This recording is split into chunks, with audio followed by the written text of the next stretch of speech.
Online people audio கேட்குதான்னு சொல்லுங்க.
Audio கேட்குதா?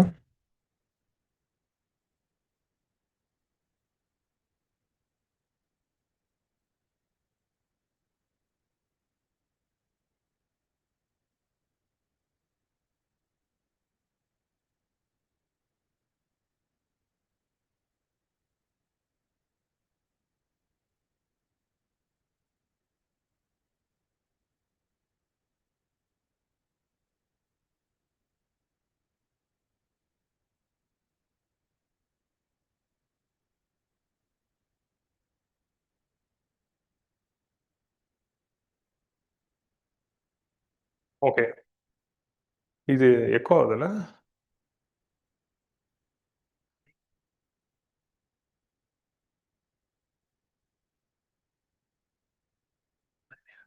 Check.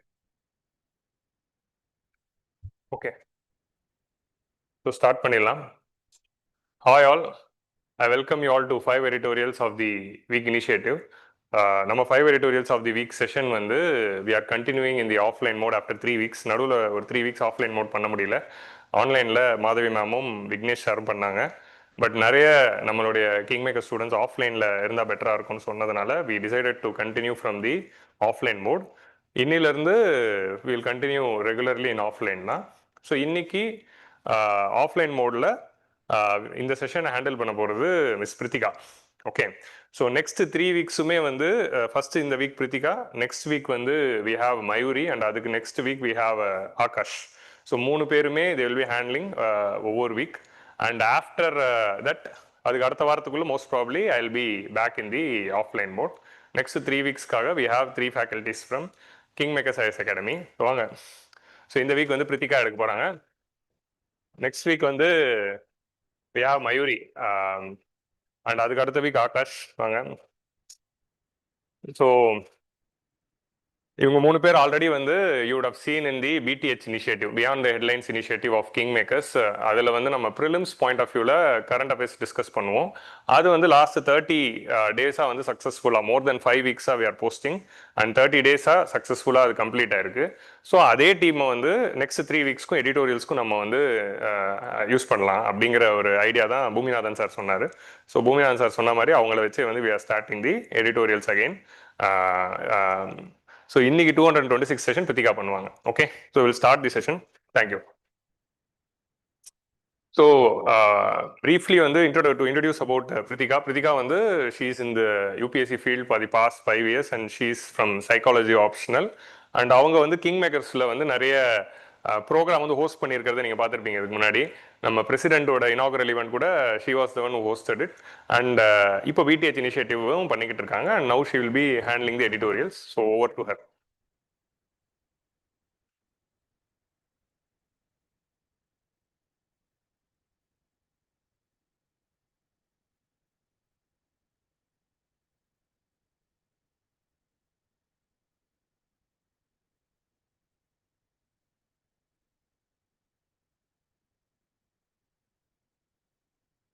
Am I audible? So thank you, Adil sir, for that introduction. A very good evening to all of you here. I'm Prithika.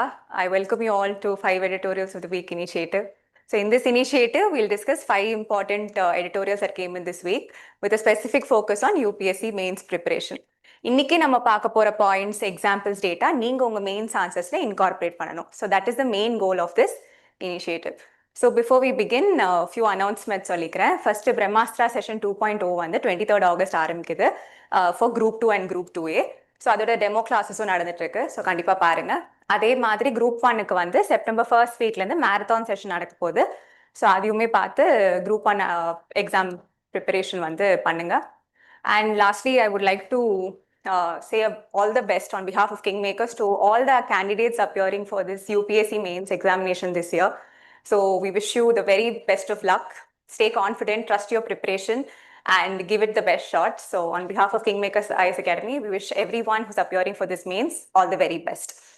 So now இப்போ நம்ம செஷனுக்குள்ள start பண்ணிடலாம். So ஆரம்பிக்கும் போது events of the week, இன்னைக்கு என்ன, இந்த வாரம் என்ன நடந்தது அப்படிங்கிறத நம்ம பார்க்கலாம். ஸோ ஃபர்ஸ்ட் ஒன் வந்து டொனால்ட் ட்ரம்ப் வந்து he propose the peace plan, 15-point peace plan அப்படின்றத வந்து காசால கொண்டு வந்தாரு. That was rejected by Israel. Israel என்ன சொல்லிட்டாங்க அப்படின்னா, Hamas must de-weaponize and surrender. அப்பதான் நாங்க வித்ட்ரா பண்ணுவோம் அப்படின்னு இஸ்ரேல் சொல்ல, ஹமாஸ் என்ன சொல்றாங்க அப்படின்னா, இஸ்ரேல் வித்ட்ரா பண்ணாதான் நாங்க வந்து de-weaponize பண்ணுவோம் அப்படிங்கறத சொன்னதுனால அதுவும் ஸ்டேல்மேட்ல தான் முடிஞ்சிருக்கு. So this is what happen. அதே மாதிரி அடுத்து என்ன அப்படின்னா, வெஸ்ட் ஏஷியால இருக்கிற பிரச்சனை பார்த்தாதுன்னு ஒரு புது பிரச்சனை வந்திருக்கு. Houthis are a rebel group from Yemen கண்ட்ரில. அவங்க வந்து they have attacked Mokha port அப்படிங்கிறதை அட்டாக் பண்ணி சவுதியோட ஆயில் ஃபீல்ட் ஃபெசிலிட்டியுமே வந்து அட்டாக் பண்ணியிருக்காங்க. எதனால அப்படின்னா, Saudi Arabia supports Yemen government. இது வந்து it's violation of cease fire. Saudi Yemen கவர்மெண்ட்டுக்கும் ஹவுதீஸ்க்கும் இருந்த சீஸ் ஃபயரை வயலேட் பண்ணி இந்த ஒரு புது அட்டாக்கும் வந்து நடந்திருக்கு. இப்போ நீங்க இதை எப்படி பார்க்கணும்னா, மோகா போர்ட் சிட்டி வந்து places in news and country கேட்குறாங்களே ப்ரிலிம்ஸ்ல. ஸோ அந்த பாயிண்ட் ஆஃப் வியூல வந்து இந்த சிட்டி பார்த்து வச்சுக்கோங்க. அதே மாதிரி there was a devastating earthquake in Colombia. 7.4 magnitudeல வந்து நடந்தது devastating earthquake. So Pacific ring of ஃபயரை பத்தி நல்லா படிச்சு வச்சுக்கோங்க. கொலம்பியாவோட வெஸ்டர்ன் மார்ஜின் வந்து பெசிபிக் ரிங் ஆஃப் ஃபயர்ல இருக்கிறதுனால அங்க வந்து அடிக்கடி earthquakes நடக்கும். This happened with a very high magnitude. So அதுவும் ரீசன்ஸ் ஆஃப் திஸ் earthquake-ஐயும் போய் பாருங்க. அதே மாதிரி இப்போ பங்களாதேஷோட prime minister Tarique Rahman is going to visit India, is planning to visit India. ஆனா என்ன சொல்லிட்டாங்கன்னா, ஷேக் ஹசீனாவோட எக்ஸ்ட்ராடிஷன் நடந்தாதான் நாங்க விசிட் பண்ணுவோம் அப்படின்றத வந்து பங்களாதேஷ் சொல்லியிருக்காங்க. அப்போ this causes a significant strain in India Bangladesh relations. So இதை நம்ம கிரிட்டிக்கலா ஹேண்டில் பண்ணணும். அடுத்து பாத்தீங்கன்னா inflation, retail inflation has reached an all time high of 4.45%. So அதில் ஃபுட் அண்ட் ஃபியூவல் ப்ரைஸஸ் தான் இந்த ரைஸ் காஸ்ட் பண்ணியிருக்கு. சிபியோட நியூ ரிவைஸ் சீரீஸ் வந்ததுல. So that is one of the main reasons for this rise. போய் new CPI சீரீஸை நல்லா படிச்சு வச்சுக்கோங்க. இந்தியாவோட ஃபர்ஸ்ட் கமர்ஷியலி ஆப்ரேஷனல் ட்ரெயின் வந்திருக்கு. Sprite Tejas train. ஸ்ப்ரைட் இருக்குல்ல, நம்ம குடிக்கிற ஸ்ப்ரைட், அதுதான் வந்து ஃபுல்லா அட்வர்டைஸ்மெண்ட்டா இருக்கும் அந்த ட்ரெயின்ல. இது வந்து அசெட் மானிட்டைசேஷன், கவர்மெண்ட்டுக்கு ஒரு விதமான ரெவென்யூல. ஸோ அதையும் போய் பாருங்க. ஸோ அசெட் மானிட்டைசேஷனுக்கு ஒரு எக்ஸாம்பிளா you can quote private Tejas train, first fully commercialised train in India.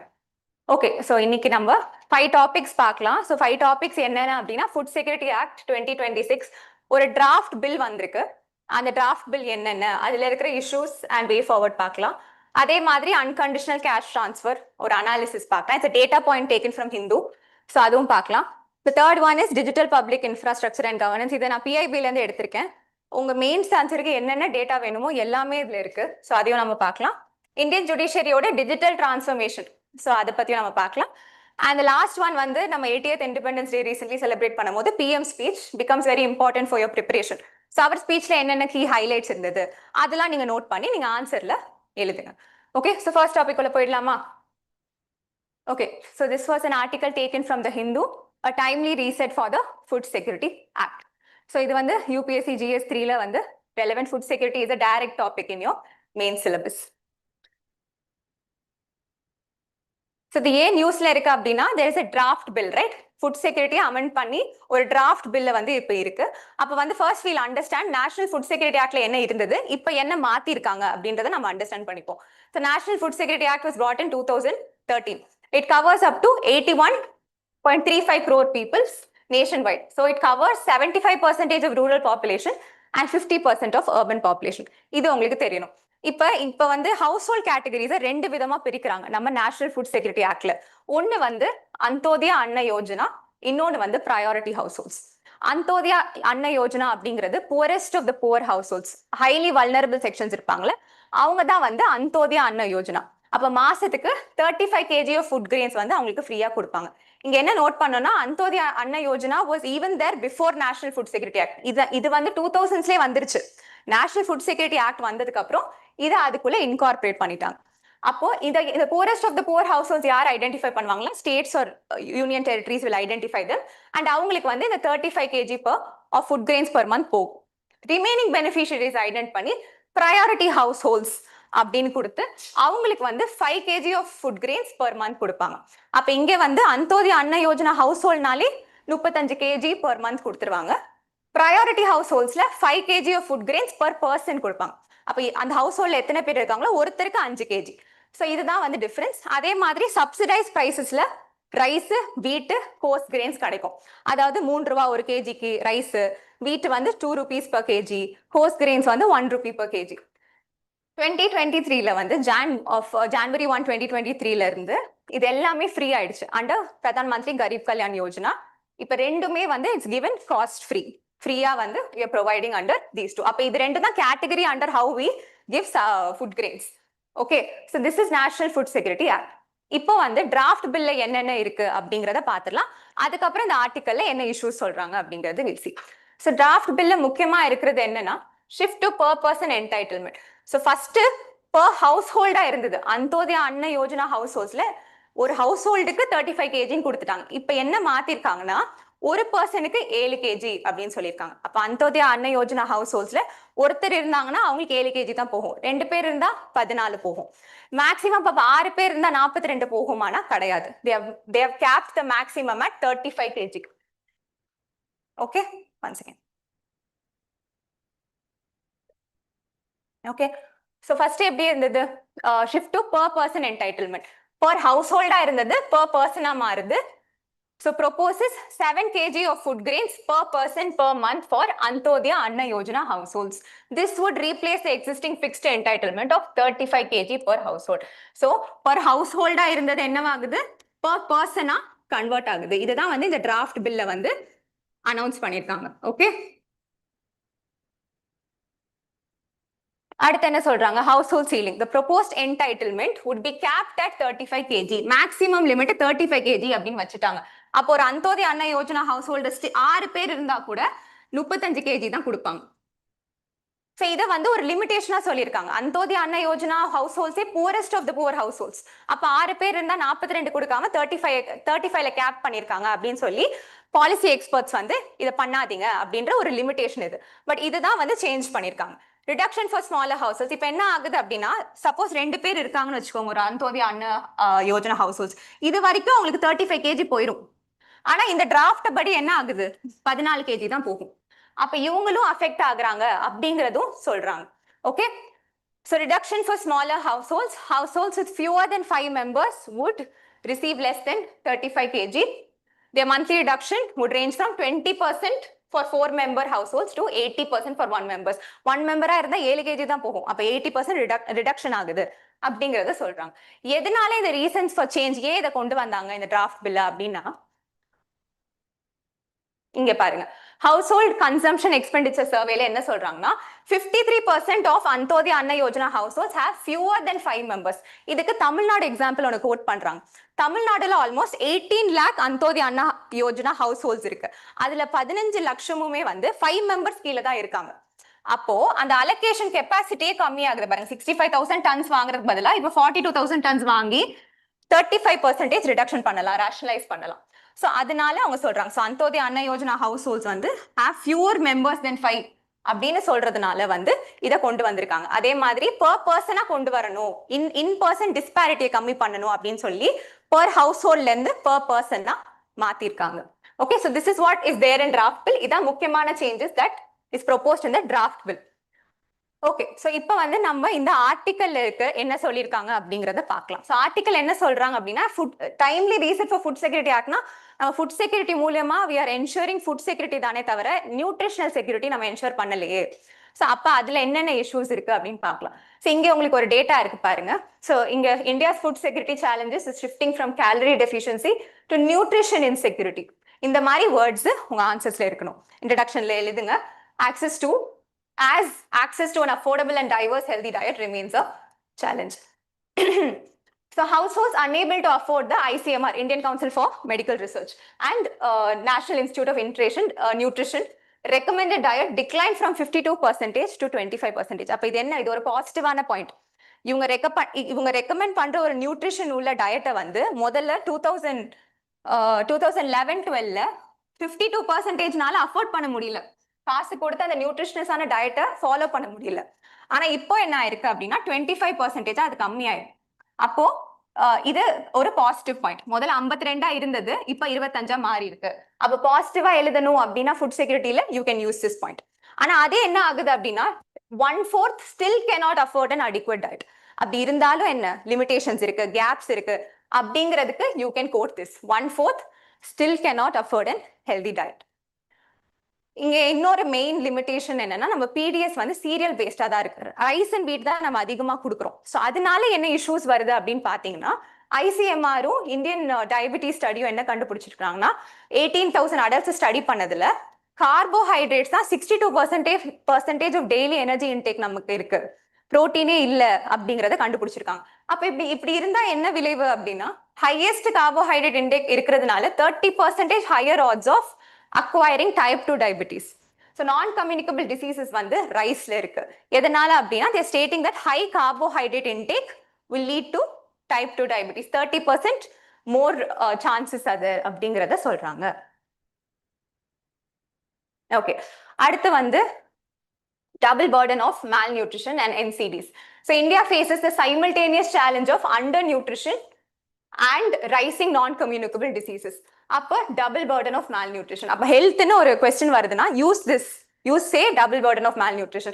Double burden of malnutrition என்ன, ஒரு பக்கம் ஸ்டண்டிங் நடக்குது, அண்டர் வெயிட் இருக்கு, இன்னொரு பக்கம் ஒபிசிட்டி ரைஸ் ஆகுது, நான் கம்யூனிகபிள் டிசீசஸ் இன்க்ரீஸ் ஆகுது. அப்ப இது வந்து நடக்கிறது தான் வந்து ஒரு பெரிய சேலஞ்சா இருக்கு இந்தியாவில் இப்போ.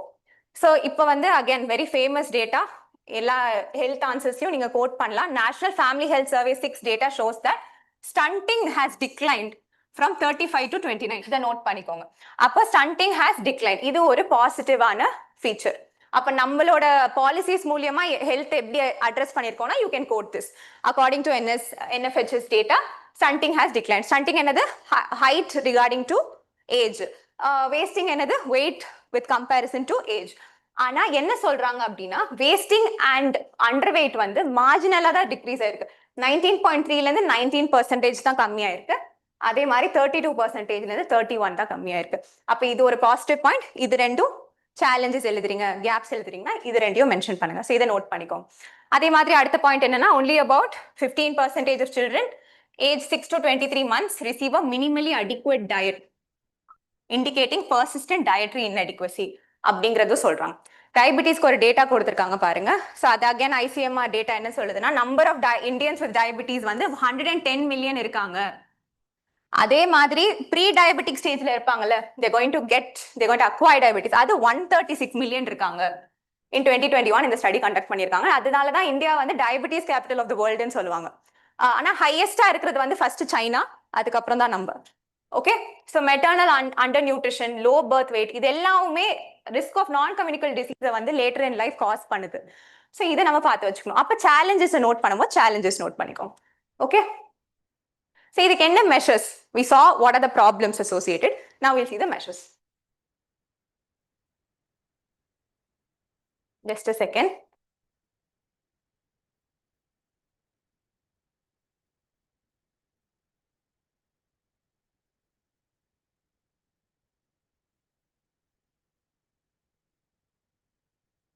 Okay, so இப்போ நம்ம மெஷர்ஸ் பார்க்கலாம். மெஷர்ஸ் வந்து diversify the public distribution system basket. இது இம்பார்ட்டன்ட் பாயிண்ட். எப்பவுமே நீங்க எழுதலாம், this is stock point. Okay, complement cereals with pulses, millets, milk, nuts, vegetables and other protein rich foods. அப்ப பிடிஎஸ்ஏ டைவர்சிஃபை பண்ணுங்க, ரைஸ் அண்ட் வீட் மட்டும் கொடுக்காம டைவர்சிஃபை பண்ண சொல்றாங்க. அதே இன்னொரு டேட்டா இருக்கு பாருங்க, Indian council of medical research என்ன சொல்லுது அப்படின்னா சீரியல்ஸ் அண்ட் மில்லட்ஸ் டுகெதர் வந்து ப்ரொவைட் only 45% ஆஃப் எனர்ஜி. அப்ப மிச்சம் எல்லாமே வந்து we need other sources, we need proteins and nuts and vegetables, இது எல்லாமே நமக்கு தேவை அப்படின்னு சொல்றாங்க. States should strengthen local procurement of pulses. So இது அப்படியே பாயிண்ட் பை பாயிண்ட் நீங்க எழுதலாம் for any health related answer. Okay, so local procurement வந்து state strengthen பண்ணும். Dietary diversification should be separately financed. ஏற்கனவே நடக்கிற ஒரு ஸ்கீம்ல இருந்து அதை கம்மி பண்ணி கொண்டு போகாம தனியா ஃபினான்ஸ் பண்ணி டயட்ரி டைவர்சிஃபிகேஷனை கொண்டு வாங்க அப்படிங்கறதையும் சொல்றாங்க. அடுத்து என்ன சொல்றாங்க? Integrate PDS with anganwadi services and other nutrition programmes like PM Poshan. PM Poshan is child nutrition scheme இல்லையா? ஸோ இதெல்லாமே இன்டகிரேட் பண்ணுங்க. அப்போ you provide eggs and milk or locally acceptable alternatives to school children. சின்ன வயசுலேயே make them healthy so that they don't acquire non communicable diseases in later. Fair price ஷாப்ஸ்ல வந்து என்ன பண்ண சொல்றாங்கன்னா டயபிட்டிஸ் செக் பண்ண சொல்றாங்க. கிளைசமிக் இண்டெக்ஸ் எவ்வளோ இருக்கு அந்த மாதிரி வாலண்டரி பேசிஸ்ல செக் பண்ணுங்க. They can also act like that. வெறும் டிஸ்ட்ரிபியூட் பண்ண முடியாம இல்லாம இப்படி கூட யூஸ் பண்ணலாம் அப்படிங்கறத இந்த ஆர்டிக்கல்ல சொல்லியிருந்தாங்க. ஓகே, எப்படி வே ஃபார்வர்ட் கொடுக்கலாம்? அப்ப இந்த டிராஃப்ட்ல என்ன முக்கியமான பிரச்சனை அப்படின்னா நோ லாஸ் சேஃப் கார்டு வேணும் அப்படின்னு சொல்லியிருக்காங்க. என்னது இந்த லோ லாஸ் சேஃப் கார்டு? முன்னாடி இருந்த ஆக்ட் படி ஒரு அந்தோதிய அன்ன யோஜனா ஹவுஸ் ஹோல்ட்ஸ்க்கு எத்தனை கேஜி கொடுப்பாங்க? Very good. ஸோ 35 kg கொடுத்துட்டு இருந்தாங்களா?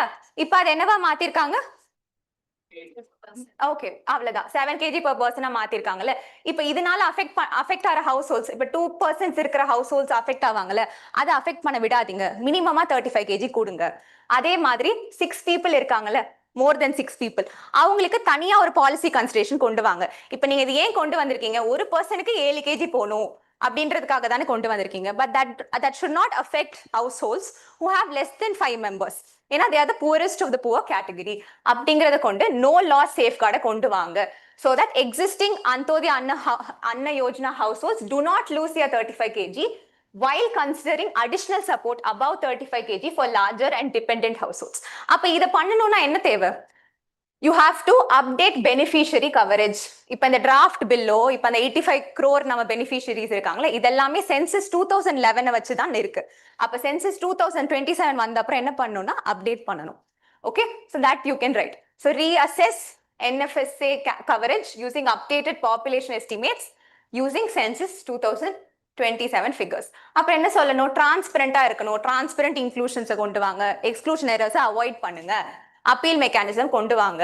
அப்படிங்கிறது சொல்லணும். Evidence based reform. இப்போ டயட்ரி டைவர்சிஃபிகேஷன் பிடிஎஸ்ல கொண்டு வரீங்கன்னா நேஷன் வைட் இம்ப்ளிமெண்டேஷன் முன்னாடி ஸ்டேட்ஸ்ல பைலட் பேசிஸ்ல கொண்டு வாங்க. அதோட சக்சஸ் பார்த்துட்டு நேஷன் வைட் இம்ப்ளிமெண்டேஷன் கொண்டு போகலாம் அப்படிங்கறத வந்து we have to say. So you have to, pilots should assess actual consumption, dietary diversity, anemia, glycemic index, household expenditure, wastage and supply chain feasibility. So we saw the challenges, draft bill enna irukku purinjudha. We saw the challenges, solutions and way forward. Okay. So next topic வந்து இது வந்து ஒரு data point, the cost of unconditional cash transfers. So அத பார்க்கலாம். Okay.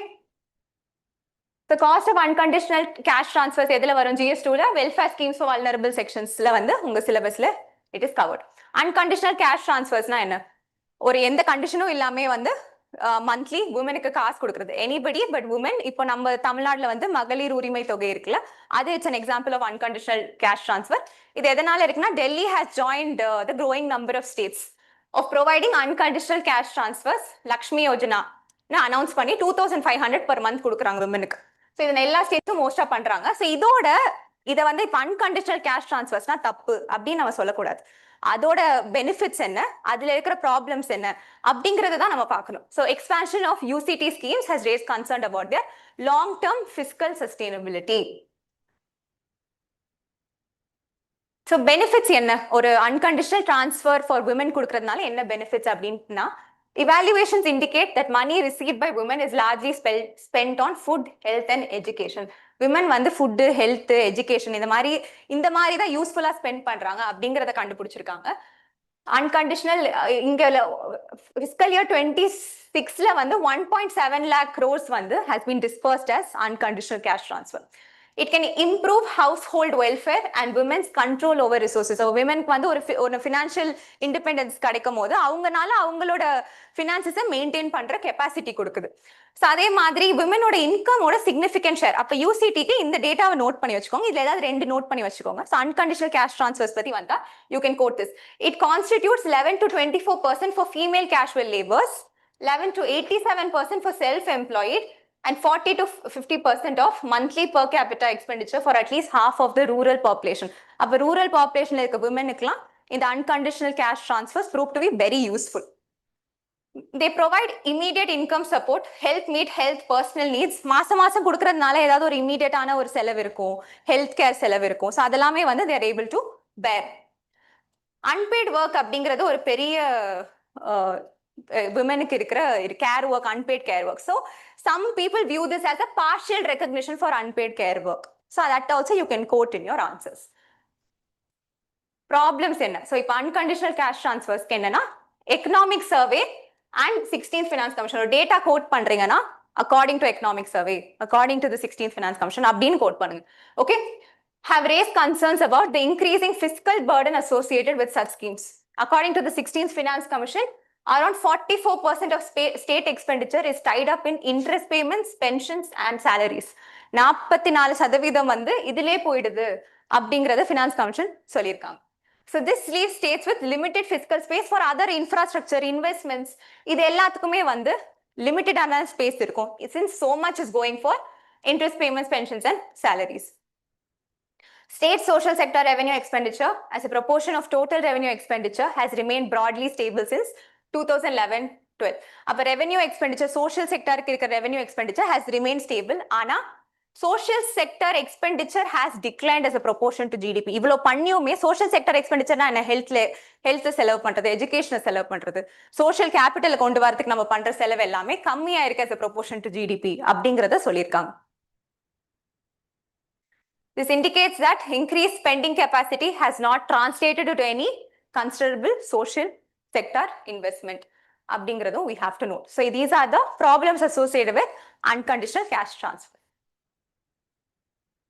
Okay, இப்போ data பாயிண்ட்ல இருந்த இன்னொரு முக்கியமான டேட்டா பாருங்க. ஜார்க்கண்ட், கர்நாடகா, வெஸ்ட் பெங்கால் இதுல தான் வந்து highest unconditional cash transfer schemes உமனுக்கு நடக்குதான். It is expenditure on large UCT schemes is more than half of states entire expenditure on education. எஜுகேஷனுக்கு ஸ்பெண்ட் half விட அதிகமா இருக்கு யூசிடி அப்படின்னு சொல்றாங்க. So this is an important data that you can quote in your answers. So potential opportunity cost, ஒன்னு பண்றதுனால இன்னொன்னு இழக்கிறோம்ல, அதுதான் வந்து ஆப்பர்ச்சுனிட்டி காஸ்ட்னு சொல்றோம். ஸோ அப்போ யூசிடி ஸ்கீம்ஸ் கொடுக்கறதுக்கு மூலியமா வாட் ஆர் வி லூசிங் அப்படின்னு இது சொல்லுது. அதே மாதிரி Jharkhand, Karnataka, West Bengal and Maharashtra, expenditure on the UCT schemes exceeds the entire state expenditure on health. ஹெல்த்ல செலவு பண்றதை விட அதிகமா வந்து யூசிடில ஸ்பெண்ட் பண்றதா சொல்றாங்க in these 4 states. அப்ப லாங் டேர்ம் சஸ்டைனபிலிட்டி இருக்கா அப்படின்ற கொஸ்டின் எழுதல. ஸோ அதுவுமே we can say. So long term sustainability of welfare spending when public health and education system remains underfunded.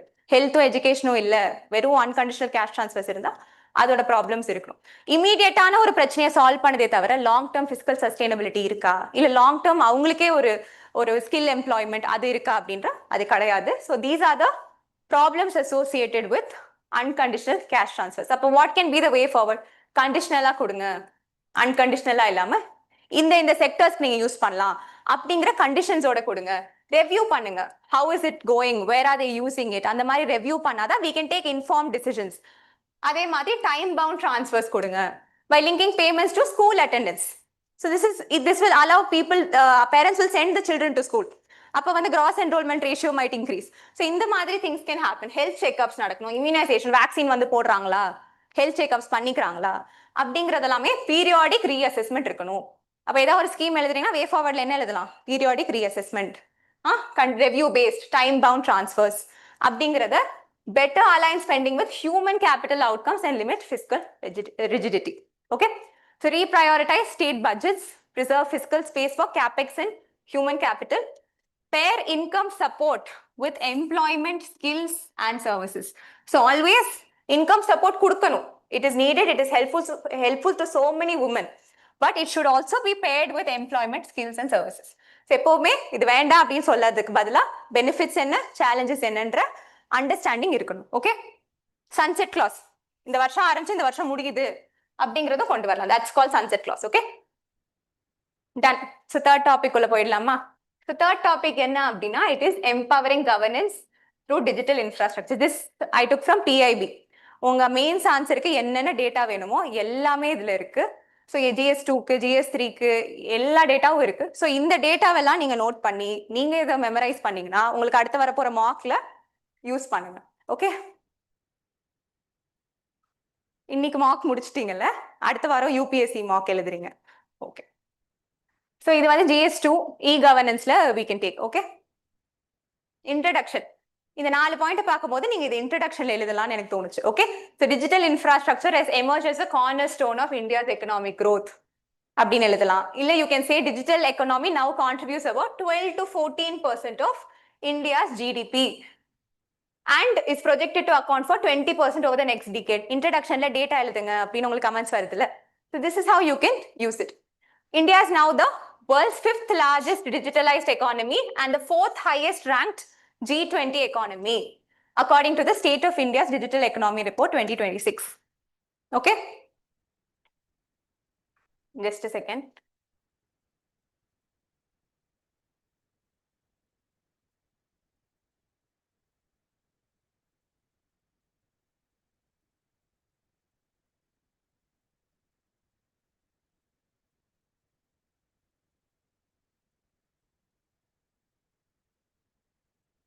Okay, so 12 to 14% of GDP and is projected to account for 20% over the next decade. So இதை note பண்ணிக்கோங்க.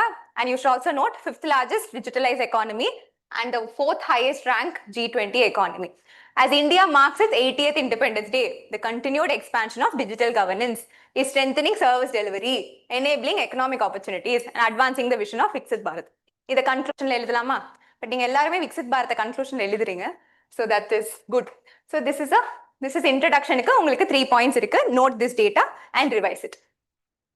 Okay, so first வந்து நம்ம electronics manufacturing, இப்போ வந்து நம்ம வந்து sector வைஸா போயிடலாம். electronics manufacturing, mobile manufacturing, internet and digital connectivity எப்படி இருக்கு, அதுக்கு டேட்டா அதெல்லாம் பார்க்கலாம். This is like a fact sheet. PIB fact sheetல இருந்து எடுத்தது. நீங்களும் அதை ஒரு fact sheet-ஆ நோட் பண்ணிக்கோங்க. Okay, so electronics manufacturing அப்படின்றது it is guided by the vision of Make in India. Okay, India has emerged as a global hub for electronics manufacturing. Our flagship initiatives include production link incentive scheme எக்கனாமில answer வருது அப்படின்னா இந்த schemes எல்லாம் உங்க ஆன்சர்ஸ்ல இருக்கணும். So production link incentive scheme, manufacturing வச்சு ஒரு கொஸ்டின் வருது, எலக்ட்ரானிக்ஸ் காம்பனன்ஸ். இந்த இதுல வந்து என்ன பண்ணுவாங்கன்னா எலக்ட்ரானிக் காம்பனன்ஸ் மேனுஃபேக்சரிங்க்கு ஃபினான்ஷியல் சப்போர்ட் கொடுக்குறாங்க. ப்ரொடக்ஷன் லிங்க் இன்சென்டிவ் ஸ்கீம்ல என்ன பண்றாங்க, ப்ரொடக்ஷன் பேஸ்ட் இன்கிரிமெண்ட்ஸ் கொடுப்பாங்க, அதுக்கு வந்து இன்சென்டிவ்ஸ் கொடுப்பாங்க. 14 sectors R covered in it. India semiconductor mission, இப்ப செமிகான் 2.0 லான்ச் பண்ணிருக்காங்க, அதை பத்தி போய் பாருங்க. மாடிஃபைட் எலக்ட்ரானிக்ஸ் மேனுஃபேக்சரிங் கிளஸ்டர்ஸ், இது வந்து இண்டஸ்ட்ரியல் கிளஸ்டர்ஸா கொண்டு வந்து அதை வந்து பாக்குறது. So these have strengthen domestic manufacturing in India. அப்போ 7-fold இன்க்ரீஸ் வந்து இன் எலக்ட்ரானிக்ஸ் ப்ரொடக்ஷன், 11-fold ரைஸ் இன் எலக்ட்ரானிக் எக்ஸ்போர்ட். ஸோ நிறைய டேட்டா இருக்கிறதுனால இதுல ரெண்டுல ஏதாவது ஒண்ணு ஞாபகம் வச்சுக்கோங்க. என்ன ஈஸியா ஞாபகம் வச்சுக்கணும்னா third largest export sector. So electronic goods have become India's third largest export category. அப்படிங்கறத உங்க ஆன்சர்ல நீங்க கோட் பண்ணலாம். 11-fold rise in electronic export, third largest export category. இது ஒரு மினி எக்கனாமிக் சர்வே பார்த்த மாதிரி இருந்தது எனக்கு. ஒரு சப்ஹெடிங் அடியில டேட்டா. ஓகே, சோ நோட் பண்ணிட்டீங்களா? ஃபாஸ்டா போறேனா? Is the speed okay? Okay okay, done. Slow பண்றேன். ஓகே, இது நோட் பண்ணிக்கிறீங்களா?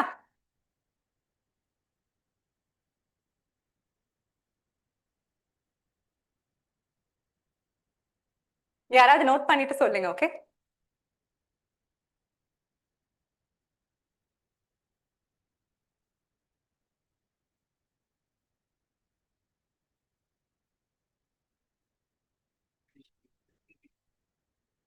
okay, fine. Usually it's not shared, so done. Move பண்ணலாம். Done. Okay. So இங்க பாத்துக்கோங்க, this 2014-15ல 1.9 lakh crore இருந்தது வந்து 7-fold growth. இப்ப 13.11 lakh crores இருக்கு எலக்ட்ரானிக்ஸ் ப்ரொடக்ஷன். அது எக்ஸ்போர்ட்ஸ் எவ்வளவு இன்க்ரீஸ் ஆயிருக்கு பாருங்க, 38,000 crores இருந்தது, இப்ப 4.24 lakh crores மாறி இருக்கு. அப்ப நீங்க இதை டயக்ராமேட்டிக்கா ரெப்ரசென்ட் பண்ண முடியுமா? கண்டிப்பா முடியும். ஏதாவது ஒன்னு நோட் பண்ணி வச்சுட்டு இப்ப எக்ஸ்போர்ட்ஸ் நீங்க பாக்குறீங்கன்னா அதுக்கு நீங்க இது சொல்லலாம். You can also just write 11-fold rise if you're not able to remember the numbers. Okay. அடுத்து we'll see mobile phones, a major driver of growth. So mobile phones, we have India is the world's second largest mobile phone manufacturers. Data for your economy answers. அப்ப என்ன ஆகுது அப்படின்னா second largest mobile phone manufacturers, it became India's largest export product in fiscal year 25-26. அப்ப individually வந்து mobile phones has become the largest export product in the year financial year of 25-26. So இதை நீங்க code பண்ணுங்க. Okay. There is a 33-fold increase in mobile phone production. Production rose from 18,000 crore in 2014 to 6.2 lakh crores in 2025-2026. அதே மாதிரி there's a 165, நான் எப்பவுமே சொல்றேன் இது ரெண்டு இருக்குல்ல, fold increase, இதுவும் increase அப்படின்னா ஏதாவது ஒரு டேட்டா நோட் பண்ணிக்கோங்க. Okay. So 165-fold surge in mobile phone exports. Exports increased from this crore. இதை ஞாபகம் வச்சுக்கோங்க. World's second largest mobile phone manufacturer ஞாபகம் வச்சுக்கோங்க. And the India's largest export product அப்படிங்கறத you remember. இங்க பாருங்க இன்னொரு interesting data. Out of 12 lakh jobs in mobile manufacturing, women constitute nearly 70% of the workforce. So this is also a data that you can write. Okay.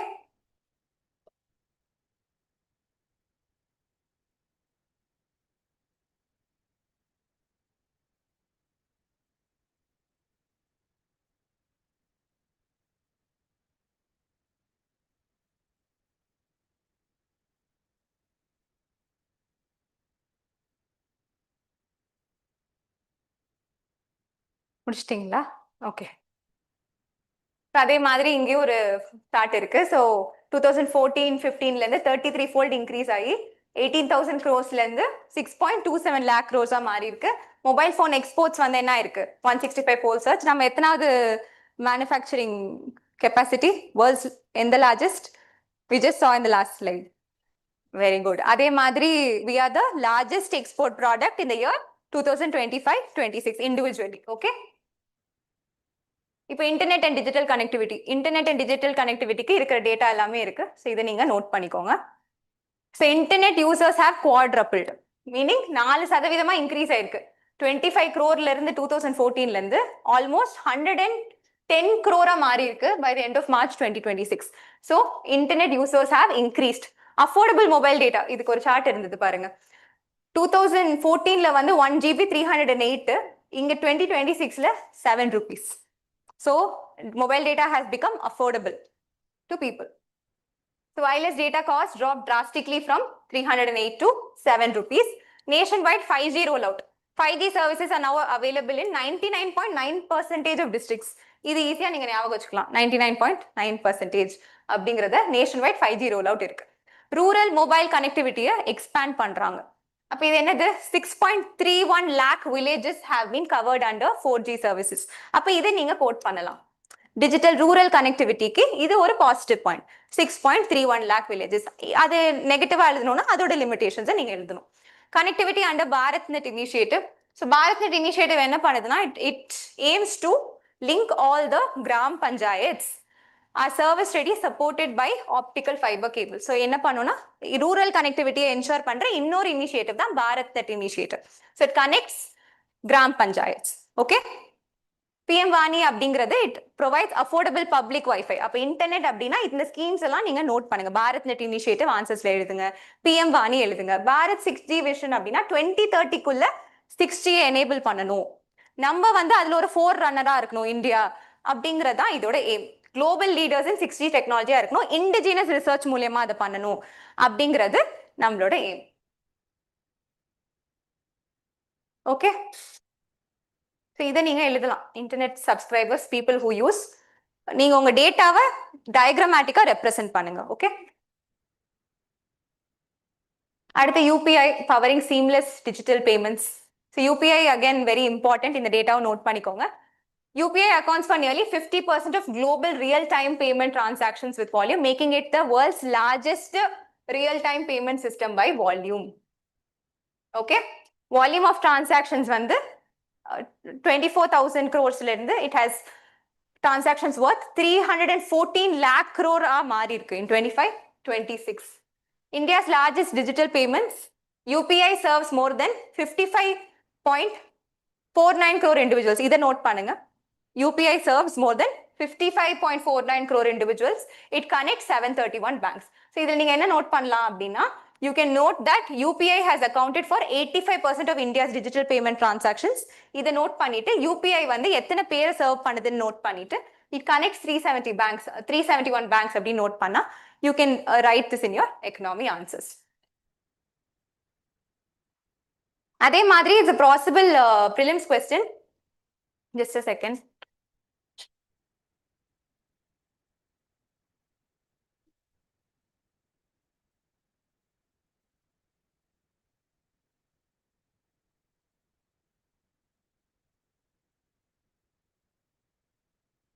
UPI goes global. UPI எந்தெந்த கண்ட்ரில accept பண்றாங்க அப்படிங்கறத பார்த்து வச்சுக்கோங்க. This keeps increasing. Okay, but இப்போதைக்கு வந்து 11 countries: Singapore, UAE, Bhutan, Nepal, Sri Lanka, France, Mauritius, Qatar, Cambodia, Maldives and Greece. So இந்த 11 countries-உமே UPI is accepted. Prelims perspectiveல இதை பார்த்துக்கோங்க. ஓகே,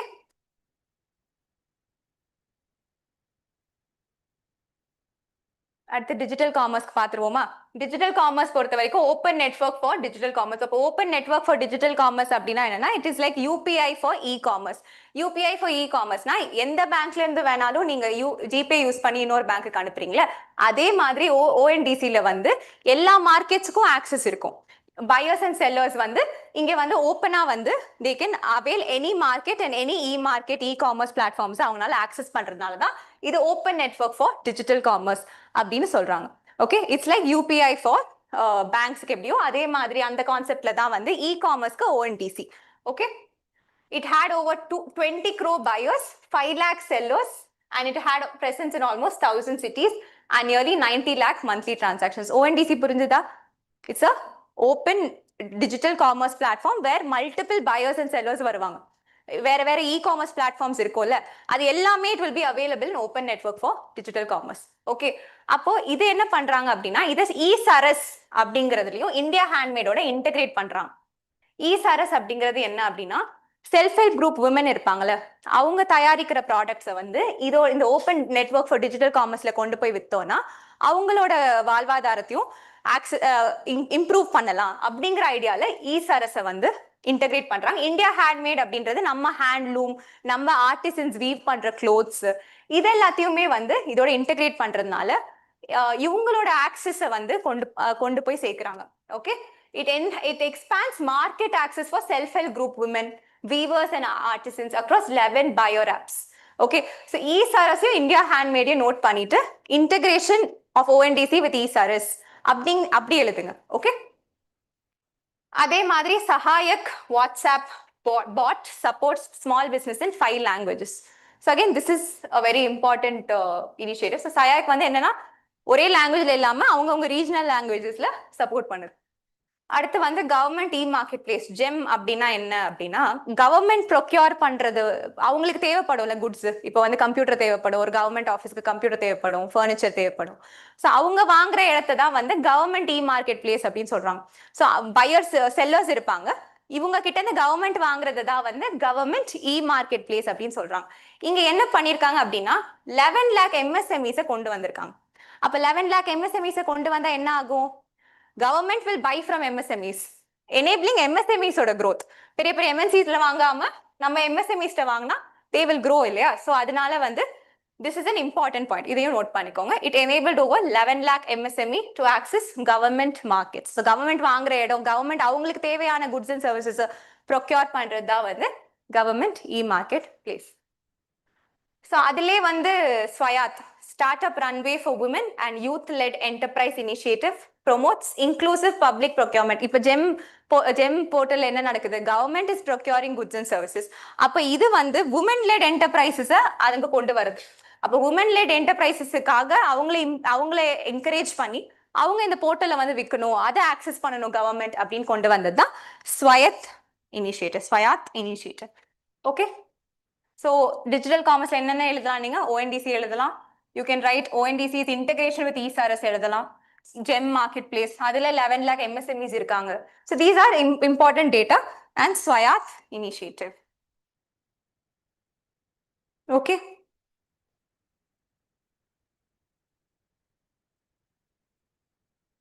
அடுத்து கவர்மெண்ட் டு சிட்டிசன் சர்வீசஸ், அதுல என்னென்ன கொண்டு வந்திருக்காங்க அப்படின்னு பார்க்கலாம். ஸோ நிறைய டேட்டாவா இருக்கா? சரி, ஓகே, நோட் பண்ணி வச்சுட்டு have repeated revision. Okay, so DigiLocker அப்படிங்கிறது வந்து நம்ம பிசிக்கலான டாக்குமெண்ட்ஸ் வச்சிருக்கோம்ல, நம்ம 10th certificate, 12th certificate, degree certificate, அதெல்லாமே வந்து இங்கே வந்து டிஜிட்டல் வாலெட்ல இருக்கும். So that it's easier for accessing and transferring it. So அதில் வந்து 72 crore users இருக்கிறதா சொல்றாங்க. And issued more than 934 plus documents. Umang portal unifies mobile application for new age governance. has become a single. இப்போ நிறைய government services நம்ம access பண்ணோம்னா தனித்தனியான போர்ட்டல்ல போய் நம்ம ஆக்சஸ் பண்றோம். பென்ஷனுக்கு ஒன்று, பிஎஃப்க்கு ஒன்று, இது எல்லாமே ஒரே பிளாட்ஃபார்ம்ல இருக்கிறது தான் உமாங் போர்ட்டல். நீங்க அங்க போனாலே பிஎஃப் பார்க்கலாம், பென்ஷன் பார்க்கலாம். பல கவர்மெண்ட் சர்வீசஸ்க்கு ஒரே போர்ட்டல் அப்படிங்கிறது தான் வந்து உமாங் போர்ட்டல். ஸோ இதுவுமே வந்து நீங்க எழுதலாம்.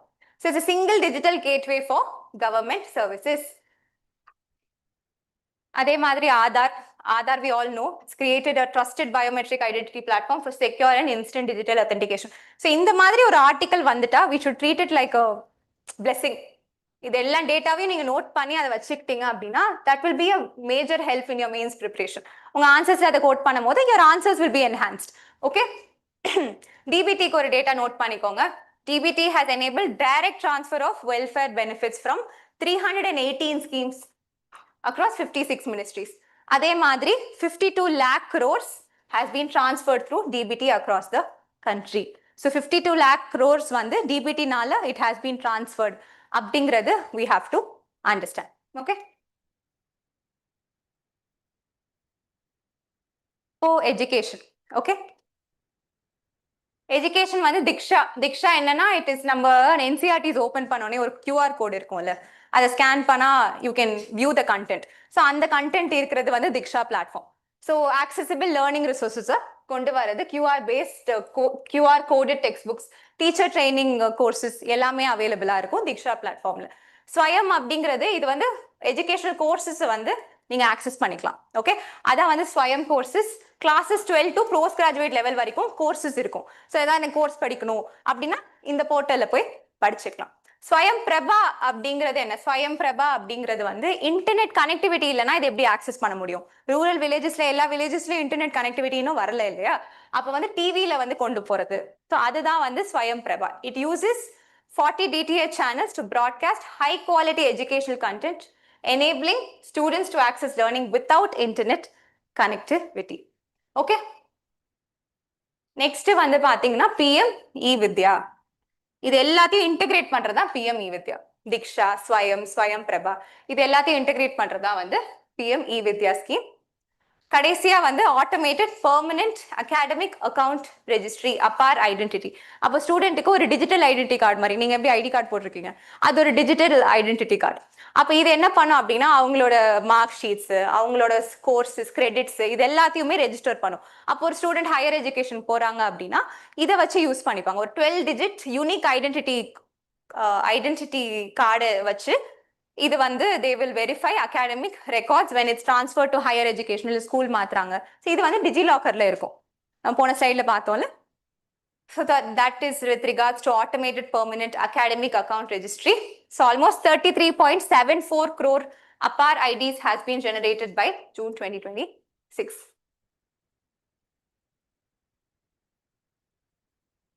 நோட் பண்றீங்களா? நான் கேட்கல.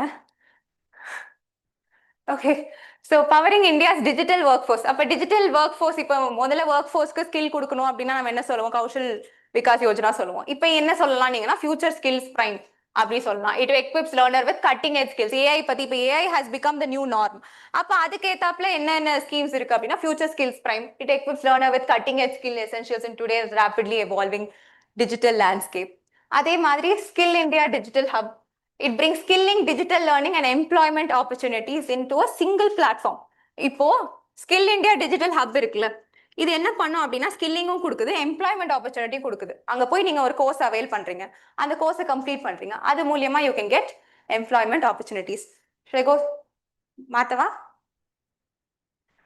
National institute for electronics and information technology NIELT delivers digital literacy and skill development program. So இங்க வந்து again you can national institute இங்க நீங்க கோர்சஸ் படிக்கலாம் with regards to AI, cloud computing, அந்த மாதிரி விஷயத்துக்கு நீங்க இதை பார்க்கலாம். Okay.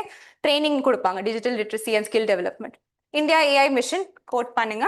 It is to strengthen AI education infrastructure and responsible AI adoption. It is promoting AI skill across ஸ்கூல்ல இருந்தே ஸ்கில் பண்றதுக்கு, ரெஸ்பான்சிபிளாவும் ஏஐ யூஸ் பண்ணணும் அப்படின்றதுக்காக தான் India AI mission has been launched.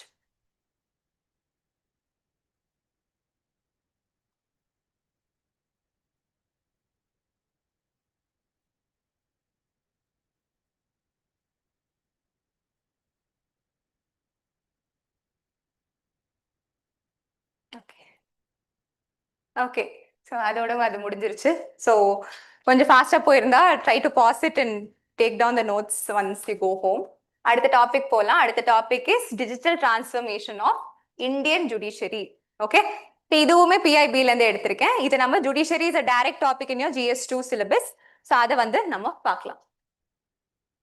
So GS2ல வந்து judiciary and TNPC paper 3ல judiciary இருக்கு. So இன்னைக்கு வந்து அதை பார்க்கலாம். ஓகே. ஸோ இன்னைக்கு வந்து நம்ம பார்க்க போறது வந்து கோர்ட்ஸை பத்தி அந்த டேட்டா எல்லாம் நம்ம பார்க்க போறோம்.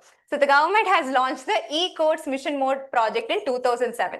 ஸோ இது 3 ஃபேஸா லான்ச் பண்ணியிருப்பாங்க. ஸோ அதுல என்னென்ன கொண்டு வந்திருக்காங்க அப்படிங்கிறத நம்ம பார்க்கலாம். Courts mission mode project has transformed India's paper based judiciary into a digitally enabled and trackable justice delivery system அப்படிங்கறத சொல்லியிருக்காங்க. அப்ப ஃபர்ஸ்டே வந்து ஒரு டேட்டா கொடுத்திருக்காங்க. 753 crore pages of court records have been digitized. இதை நீங்க நோட் பண்ண வேண்டாம். ஜஸ்ட் கோர்ட்ஸ் கொண்டு வந்ததுனால இத்தனை கோர்ட் ரெக்கார்ட்ஸ் வந்து டிஜிட்டைஸ் ஆயிருக்கு. அப்ப கோர்ட் ரெக்கார்ட்ஸ் டிஜிட்டைஸ் பண்ணும். ஃபைலிங்ஸ், கேஸ் ஃபைலிங்ஸ் நடக்கும்ல, அது எல்லாமே எலக்ட்ரானிக்கா டிஜிட்டலைஸ் பண்றது தான் வந்து கோர்ட்ஸோட aim. Okay. So speed up proceedings by digitizing various court proceedings and documents. So the mission வந்து it aims to systematically speed up proceedings. Okay, that is the courts பொறுத்த வரைக்கும் இருக்கு. It also makes the judicial process more affordable, accessible and transparent. Affordableனா எப்படின்னா கோர்ட்டுக்கு அலையணும்ல, ஒரு கேஸ்னா poor people have to travel across places and they have to access services. So that becomes expensive. அப்போ e-courts மூலியமா இதெல்லாம் அவங்க அட்ரஸ் பண்றாங்க. they are making it affordable, they are making it accessible and they are making it transparent. Okay, it's in the third phase. நம்ம ஒரு phase பார்க்கலாம். e-courts phase 1 அப்படிங்கிறது 2011 to 15. so focus is on basic digital infrastructure. first என்ன பண்றாங்க அப்படின்னா 2011ல கொண்டு வரும்போது 14,000 courts computerise பண்றாங்க. அந்த கம்ப்யூட்டர்ஸ் எல்லாமே லிங்க் பண்றாங்க so that everybody can access the cases. அதுக்காக கொண்டு வராங்க. வீடியோ கான்ஃபரன்சிங் கொண்டு வராங்க and case management software live in 13,000 crores. இதெல்லாம் எதுவுமே நோட் பண்ண வேண்டாம். just see the phases, understand how it has evolved. Okay, e-courts phase 2 என்ன ஆகுதுன்னா from computers to citizen services மாறுது. 2015 to 2023 வரைக்கும் நடந்தது.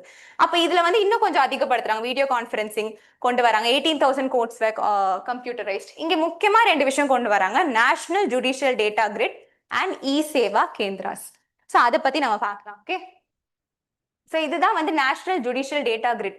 இங்கே வந்து இட்ஸ் அ பிளாட்ஃபார்ம், டேஷ்போர்ட். எத்தனை கேஸ் பெண்டிங்கா இருக்கு, எத்தனை கேஸ் ஹாஸ் பீன் டிஸ்போஸ்ட், ஒரு கேஸ் பெண்டிங்னா அதோட ரீசன் என்ன, அப்படி எல்லாமே இங்கே இருக்கும். there are 3 separate dashboards. High கோர்ட்டுக்கு இருக்கு, சுப்ரீம் கோர்ட்டுக்கு இருக்கு, டிஸ்ட்ரிக்ட் கோர்ட்ஸ்க்கு இருக்கு. அப்போ இது எல்லாமே வந்து இங்கே இருக்கும். எதனால பெண்டிங்கா இருக்குன்ற ரீசன் கூட will be stated. So this is to ensure transparency. அப்போ ஜுடிஷியரி ஒரு ஆன்சர் எழுதுறீங்க அப்படின்னா transparency, example national judicial data grid அப்படின்றத நீங்க உங்க ஆன்சர்ஸ்ல கோட் பண்ணலாம். Okay, so national judicial data grid is an online public dashboard that tracks court orders, judgments and case details in real time. pending cases எத்தனை இருக்கு அப்படிங்கறத அது சொல்லும், எத்தனை கேஸ் டிஸ்போஸ்ட் ஆயிருக்கு அப்படிங்கறது சொல்லும். it comprises 3 dedicated dashboards for the Supreme Court, the High Courts and the District Courts. Together, they provide insightful details on the functioning of courts across the country by tracking the number of pending and disposed cases in high courts and subordinate courts, distribution of cases by category and stage of proceedings. எந்த ஸ்டேஜ்ல இருக்கு, ஹியரிங்ல இருக்கா இல்ல judgement வந்துருச்சா அப்படிங்கிறது எல்லாமே இங்க இருக்கும். ரீசன்ஸ் ஃபார் கேஸ் டிலேஸும் இருக்கும். நான் அவைலபிலிட்டி ஆஃப் பார்ட்டிஸ், யார் வராததுனால ஒரு கேஸ் தள்ளி போகலாம் இல்லையா, அதே மாதிரி pending documents, court stays and other procedural factors along with duration of such delays. So இதோட மெயின் எய்மே வந்து it is to improve transparency and accountability. Okay, so this is the eSewa Kendra. ESewa Kendra இப்போ நம்ம ஃபுல்லா எலக்ட்ரானிக்லி கொண்டு வந்துட்டோம், டிஜிட்டைஸ் பண்ணிட்டோம். எல்லாருனாலையும் அதை ஆக்சஸ் பண்ணிட முடியுமா, இல்ல எல்லாரும் அந்த ப்ராசஸ் அண்டர்ஸ்டாண்ட் பண்ண முடியுமா? ஒரு எல்டர்லி பர்சன் கோர்ட்டுக்கு வராங்க அப்படின்னா e-சேவ் இது ஒரு ஹெல்ப் டெஸ்க். இங்க வந்து they'll help the person, they'll help in understanding case file பண்ண, ஃபைலிங் பண்ண ஹெல்ப் பண்ணுவாங்க.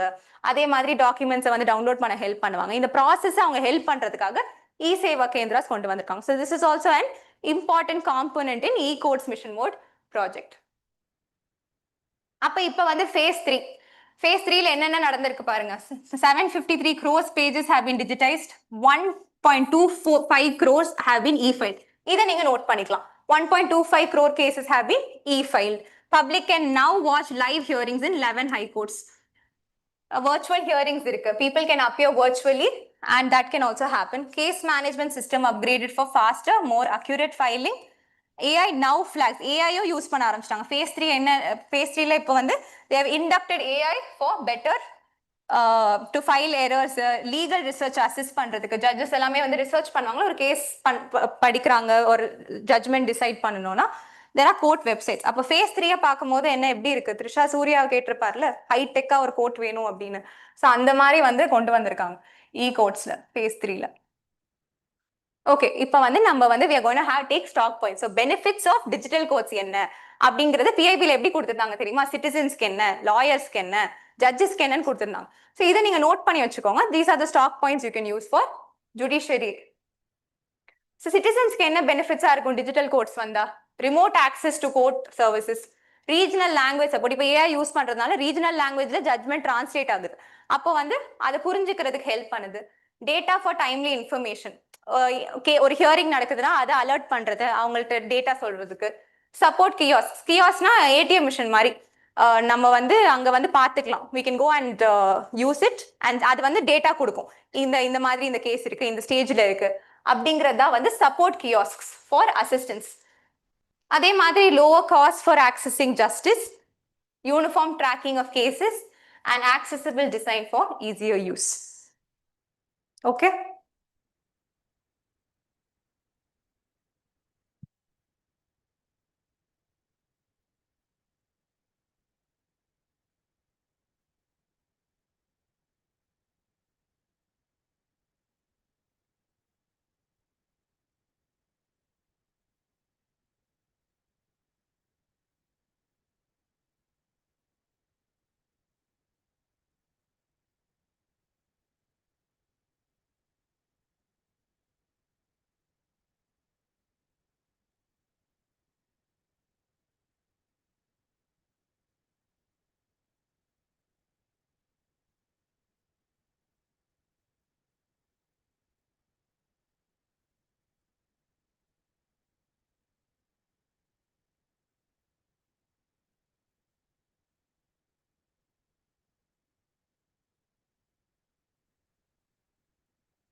Done now? Okay.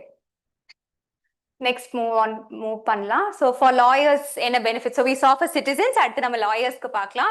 Smart scheduling of hearings, synced and safe records, live streaming of proceedings.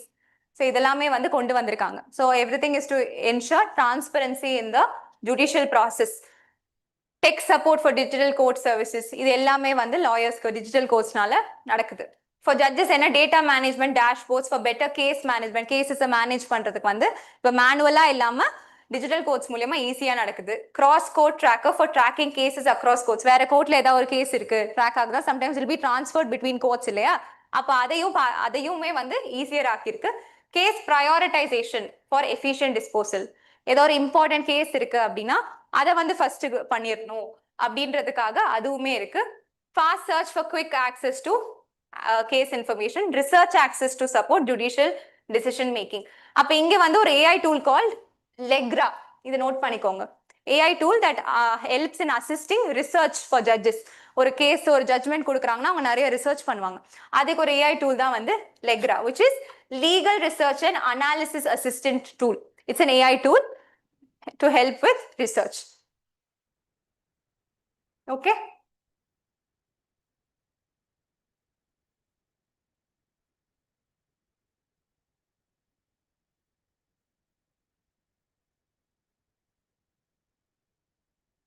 Done.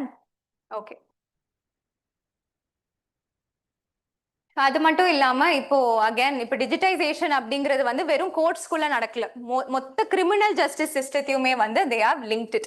So ICJS interoperable criminal justice system. அப்போ ஒரு prison ஒரு FIR file பண்றாங்க, charge sheet வருது, எல்லாமே வந்து it is interoperable. Everything is connected. எல்லாமே information is pass through police and courts and எல்லாமே it is ordered and reported electronically, எல்லாமே ரெஜிஸ்டர் ஆயிடுது. அதே மாதிரி சிசிடிஎன்எஸ் நீங்க எல்லாருமே இதை கோட் பண்ணி நான் பார்த்திருக்கேன். Very good. Crime and criminal tracking network system. It computerises police processes from FIR to charge sheet with Nyaya Sanhita link, deadline alerts for investigation officers. So investigation officers க்கு deadline alerts கொடுக்குது, that இதுக்குள்ள இதை முடிக்கணும் அப்படிங்கிறதும். இன்னொன்னு note பண்ணுங்க, ITSSO investigation tracking system for sexual offenses. இதை note பண்ணிக்கோங்க. This is specifically for women and child sexual offenses cases handle பண்றதுக்கு. ஓகே, ஸோ அந்த கேசஸ் எல்லாமே வந்து இந்த போர்ட்டல்ல அப்டேட் ஆயிடும். Next one is e-Sakshya. E-Sakshya அப்படிங்கிறது it is to capture digital evidence. Digital எவிடன்ஸை மெயின்டைன் பண்றதுக்காக கொண்டு வரப்பட்டது தான் வந்து இ-சாக்ஷ்யா. preserving its integrity from collection to court. கோர்ட்ல இருந்து அதை போய் ஜட்ஜு கிட்ட முன்னாடி நிறுத்துற வரைக்கும் அதோட இன்டெகிரிட்டியை மெயின்டைன் பண்றதுக்காக இ-சாக்ஷ்யா கொண்டு வந்திருக்காங்க. சமன்ஸ் வந்து ஆர்டர் பண்ணுவாங்க courts. This person has to arrive before the court. ஏதாவது ஒரு கேஸ் ரிலேட்டட் அப்படின்னா இப்ப இ-சமன்ஸ் இருக்கு, electronically summons will reach the persons. அதுவுமே இருக்கு. நியாய ஸ்ருதி அப்படிங்கிறது வீடியோ கால்ல வருவாங்கல்ல விட்னஸ் எல்லாம், ஸோ அதுதான் வந்து நியாய ஸ்ருதி. இட்ஸ் கால்ட் நியாய ஸ்ருதி பிளாட்ஃபார்ம். அப்ப டிஜிட்டல் கோட்ஸ் அப்படிங்கிற ஒரு பாயிண்ட்டுக்கு உங்களுக்கு இத்தனை எக்ஸாம்பிள்ஸ் நீங்க கோட் பண்ணீங்க அப்படின்னா it be very good. So எந்தெந்த இடத்துல மொத்தமா கோட் பண்ணாம எங்க அது வந்து அப்ளிகபிள், எங்க அது ரெலவென்ட் அப்படின்றத நோட் பண்ணிட்டு you can quote. So Nyaya Shruti is the video conferencing platform for virtual testimony by the accused, witnesses, police, prosecutors, and forensic experts. So எல்லாரும் கோர்ட்டுக்கு வர வேண்டியது இல்லைல்ல. So this eases the entire judicial process. So அதனால வந்து நியாய ஸ்ருதி கொண்டு வந்திருக்காங்க.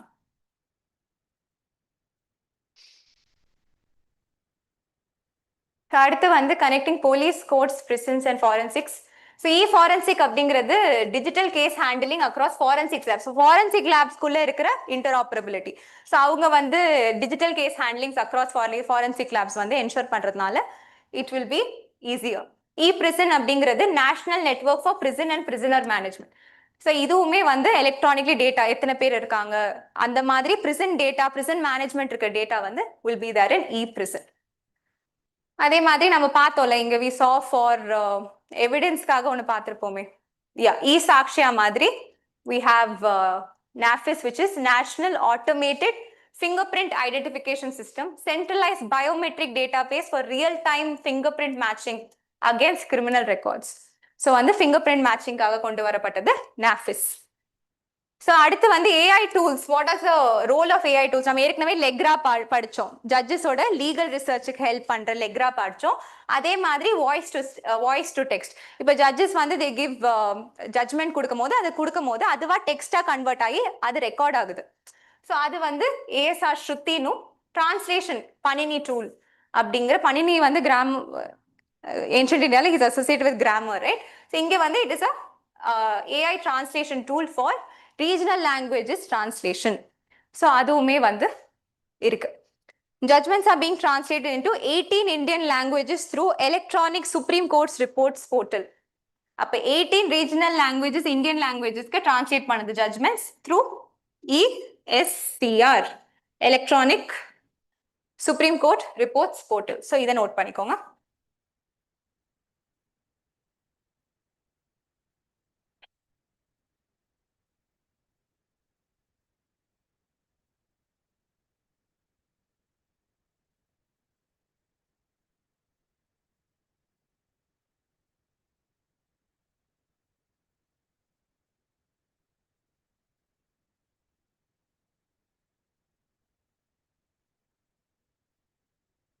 Done?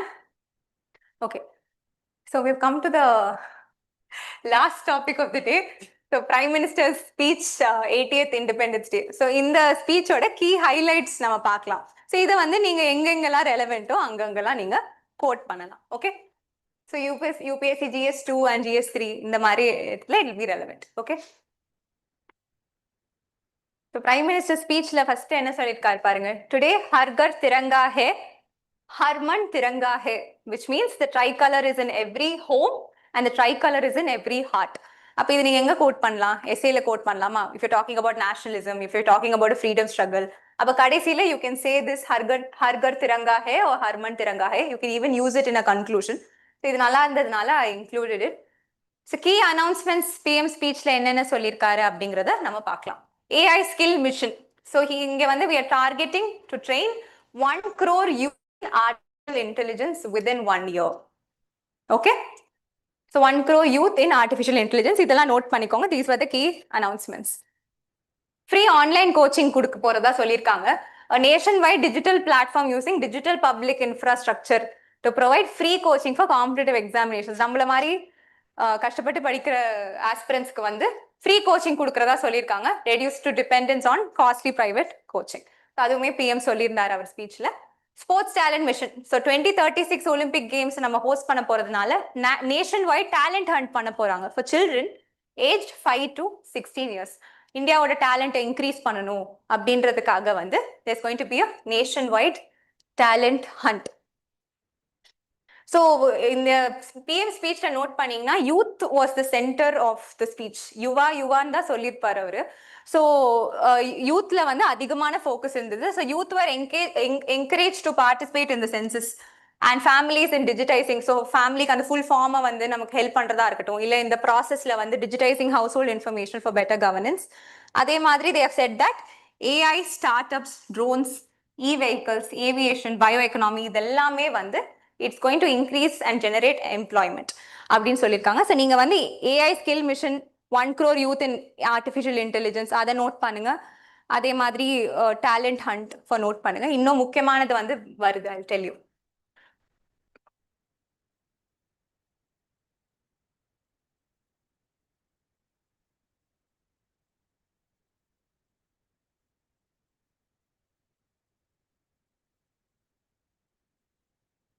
Done? Okay. Okay. So PM சொன்னதுல வந்து important அப்படிங்கிறது வந்து சப்ததாரா, 7 pillars of economic transformation. So this is important. இதை நீங்க உங்க ஆன்சர்ஸ்ல கோட் பண்ணுங்க. It will be very nice. So Prime Minister introduced Shakti ki Saptadara அப்படிங்கிறது 7 streams of strength. Shaktina strength, Saptadara அப்படிங்கிறது 7 streams of reforms கொண்டு வந்திருக்கோம் அப்படின்னு 7ஆ பிரிச்சு நம்ம பிரைம் மினிஸ்டர் சொல்லியிருந்தாரு. ஸோ அதை நம்ம பார்க்கலாம். அவர் என்ன சொன்னார்னா, we have boarded the reforms express train. நம்ம ட்ரெயின் பேர் வந்து ரிஃபார்ம்ஸ் எக்ஸ்பிரஸ். நம்ம அவ்வளோ ரிஃபார்ம்ஸ் கொண்டு வந்திருக்கோம் அப்படிங்கிறத அவர் ஸ்டேட் பண்ணி 7 ஸ்ட்ரீமா பிரிச்சு அதுல என்னென்ன நம்ம அச்சீவ் பண்ணியிருக்கோம், ஒரு என்னென்ன நம்ம பண்ணணும், விஷன் ஃபார் இந்தியா அப்படிங்கிறது இருக்கு. One, you can use this as achievements எப்படி எழுதலாம், டேட்டாவா எழுதலாம், விஷன் எப்படி எழுதலாம், வே ஃபார்வர்டா எழுதலாம். ஸோ இப்படி வந்து டிஸ்டிங்விஷ் பண்ணுங்க. ஃபர்ஸ்ட் ஸ்ட்ரீம் என்ன, manufacturing excellence. So it focuses on quality manufacturing, complete domestic value chains and globally competitive products. So என்ன சொல்லிட்டாருன்னா, மேக் இன் இந்தியால இருந்து டிரான்சிஷன் ஆகி ஹையர் வேல்யூ மேனுஃபேக்சரிங்க்கு நம்ம போகணும், precision manufacturing பண்ணணும், ஜீரோ டிஃபெக்ட் மேனுஃபேக்சரிங் பண்ணணும் அப்படிங்கறத சொன்னார். So மேக் இன் இந்தியால இருந்து we have to transition to higher value manufacturing. Okay, so this can be quoted in your conclusion. அடுத்த மேஜர் செகண்ட் ஸ்ட்ரீம் என்ன அப்படின்னா, it is agriculture and food processing. So என்ன சொல்லியிருக்காரு அப்படின்னா, ஃபுட் ப்ராசஸிங்கை ப்ரொமோட் பண்ணுங்க, enable farmers to access global market. So நம்ம வந்து he said that we have signed free trade agreement with 40 countries. அப்போ இது வந்து நம்மளோட எக்கனாமி ஓப்பன் அப் பண்ணி நம்மளோட அக்ரிகல்ச்சர் ப்ராடக்ட்ஸுக்கு வந்து எக்ஸ்போர்ட்ஸ் பூஸ்ட் பண்றதுனால அதை பத்தி பேசியிருந்தாரு. அப்போ நம்ம வந்து ஃபுட் ப்ராசஸிங்ல ஃபோக்கஸ் பண்ணணும், ஃபோக்கஸ் பண்ணி குளோபல் மார்க்கெட்ஸை ஆக்சஸ் பண்ணணும் அப்படிங்கறத சொல்லியிருந்தார். The recent one we signed with the European Union. So technology and innovation is to strengthen India's capabilities in AI. AI இல்லாம இருக்காது. Quantum computing, robotics, space technology, data centers and semiconductors. So semiconductorsல India semiconductor mission ஒன்று இருக்கு, Semicon 2.0 அப்படின்னு இருக்கு. அப்ப semiconductor மிஷன்ல வந்து நம்மளே வந்து செமிகண்டக்டர் பிளான்ட்ஸ் வச்சிருக்கோம். We have already 3 operational plants நம்ம கிட்ட இருக்கு. இந்த வருஷம் 5 to 8 வந்து அது இன்க்ரீஸ் ஆகும் அப்படிங்கிறதும் சொல்லியிருக்காங்க. ஓகே, ஸோ அந்த 3 ஆப்ரேஷனல் பிளான்ஸ் எங்க இருக்கு நம்ம பார்க்கலாம். So under the India semiconductor mission, the 3 approved plans are Tata electronics fab in Gujarat, 2 குஜராத்ல இருக்கு, 1 அசாம்ல இருக்கு. ஓகே, ஸோ அதையும் ஞாபகம் வச்சுக்கோங்க. Micron ATMP facility in Sanand Gujarat and the Tata Semiconductor Assembly Plant in Morrigan, Assam. So we have operational 3 semiconductor plants. 5 to 8 plants are expected to come within a few years. So adume we have to see Semicon 2.0 போய் வீட்ல prelims perspectiveல படிங்க. அடுத்து வந்து which is இது எந்த stream? So the fourth stream. So logistics and connectivity. So expand PM Gati Shakti and multimodal infrastructure and improve logistics efficiency to boost exports அப்படின்னு சொல்லியிருந்தாரு. So PM Gati Shakti பத்தி mention பண்ணியிருந்தாரு. Defense and national security. So increase indigenous defense production. இப்போ mission Sudarshan Chakra இருக்கு, நம்மளோட indigenous defence கேப்பபிலிட்டிஸை strengthen பண்ண. So அதை mention பண்ணியிருந்தாரு. ஸோ இதெல்லாம் வந்து டிஃபென்ஸ் அண்ட் நேஷனல் செக்யூரிட்டியை வந்து நம்ம இன்க்ரீஸ் பண்ணணும், இண்டிஜினஸா நம்ம கொண்டு வரணும் அப்படின்றதுக்காக நிறைய ஸ்டெப்ஸ் எடுத்திருக்காங்க. Strengthen advance defence technology and Aatmanirbhar Bharat. Okay, அடுத்து green and blue economy. Green எக்கானமினா என்ன, ரெனியூவபிள் எனர்ஜி பத்தி பேசுது. ப்ளூ எக்கானமினா என்ன, வெரி குட். ஸோ இது ரெண்டுமே வந்து ஒரு செக்டரா சொல்லியிருந்தாங்க. Promote renewable energy. அப்ப இங்க என்ன பத்தி பேசியிருந்தாரு அப்படின்னா, நியூக்ளியர் எனர்ஜி பத்தி பேசியிருந்தாரு அண்ட் சோலார் எனர்ஜி பத்தி பேசியிருந்தாங்க. அப்ப நியூக்ளியர் எனர்ஜில என்ன சொல்லியிருக்காங்க அப்படின்னா, நம்மளோட டார்கெட்ஸ் யாருக்கா தெரியுமா? எஸ், 100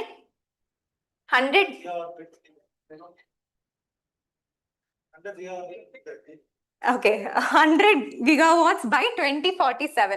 ஸோ அதுதான் வந்து நம்மளோட டார்கெட் இல்லையா? அப்ப நியூக்ளியர் எனர்ஜி பத்தி நீங்க எழுதுறீங்க அப்படின்னா you have to mention SHANTI act. SHANTI act என்ன பண்ணுது, it is trying to include private sector participation in nuclear எனர்ஜியை கொண்டு வருது.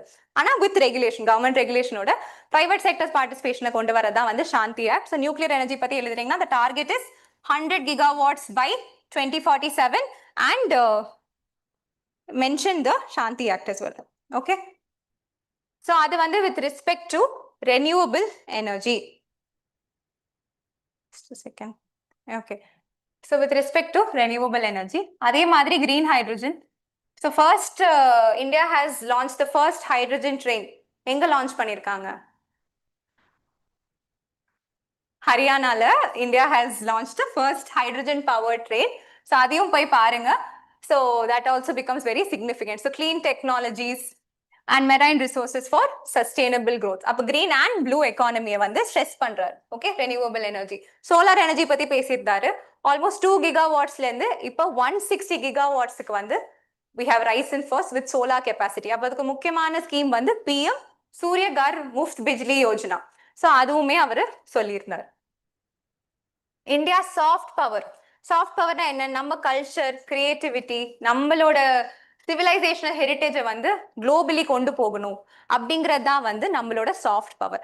அப்ப நம்மளோட சாஃப்ட் பவரை நம்ம எப்படி யூஸ் பண்ண போறோம் அப்படின்னா, yoga has been mention. Yoga has increasingly become a source of energy. So Western countries like yoga has become a trend. Lot of Western countries are increasingly practicing yoga. So yoga is increasingly becoming a source of energy for the world. Bharat has centers of faith, Ayurveda and holistic healthcare system. So நம்ம வந்து we medical tourismல நம்ம ரொம்ப ஹையா இருக்கோம். So நம்மள வந்து இங்க வந்து we give affordable healthcare servicesனால வேற வெஸ்டர்ன் கண்ட்ரீஸ்ல இருந்து வந்து இங்க ஹெல்த் கேர் சர்வீசஸ் அவைல் பண்ணுவாங்க. ஸோ அதே மாதிரி ஹோலிஸ்டிக்கான ஹெல்த் கேரும் நம்ம ப்ரொவைட் பண்றோம். ஹீல் இன் இந்தியா மூவ்மெண்ட்டை நோட் பண்ணிக்கோங்க. Heal in India it aims to make India நம்மளோட ஹெல்த் கேர் சர்வீசஸை இம்ப்ரூவ் பண்ணி மெடிக்கல் டூரிசம் ப்ரொமோட் பண்றதுக்கு தான் ஹீல் இன் இந்தியா இனிஷியேட்டிவ் கொண்டு வந்திருக்காங்க under ministry of health. Okay, we can take Bharat's capabilities to the world.